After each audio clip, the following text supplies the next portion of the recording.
1 Corinthians chapter 12. A variety of gifts, but always the same Spirit. There are all sorts of service to be done, but always to the same Lord, working in all sorts of different ways and different people. It is the same God who is working on all of them. The particular way in which the Spirit is given to each person is for a good purpose. One may have the gift of preaching with wisdom, given him by the Spirit. Another may have the gift of preaching instruction, given him by the same Spirit. And another, the gift of faith, given him by the same Spirit. And another, the gift of healing, through this one Spirit. One, the power of miracles. Another, prophecy. Another, the gift of recognizing spirits.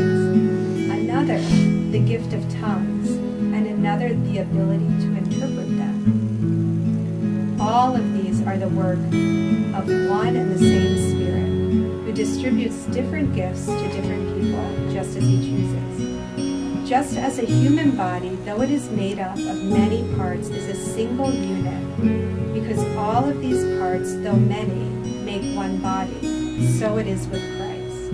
In the one Spirit we are all baptized, and one Spirit was given to us all to drink. Nor is the body to be identified with any one of its many parts. If the foot were to say, I am not a hand, and so I do not belong to the body, would that mean that it stopped being part of the body?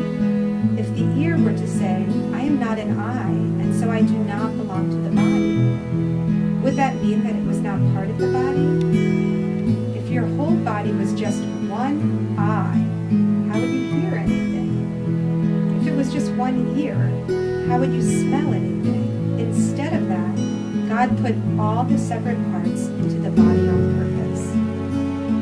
If all the parts were the same, how could it be a body? As it is, the parts are many, but the body is one. The eye cannot say to the hand, I do not need you, nor can the head say to the feet, I do not need you.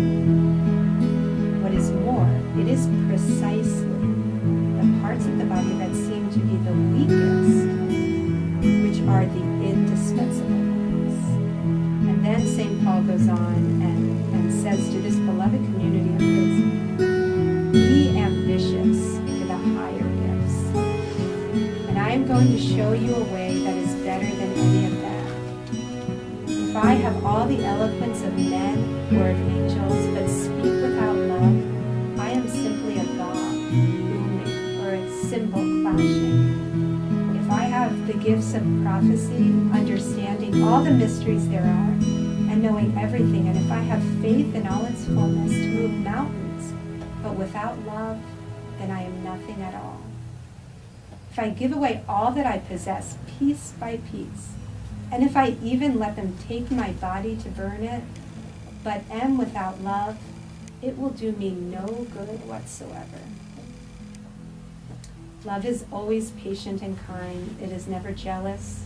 It is never boastful or conceited. It is never rude or selfish. It does not take offense and is not resentful. Love takes no pleasure in other people's sins, but delights in the truth. It is always ready to excuse, to trust, to hope, and to endure whatever comes. Love does not come to an end.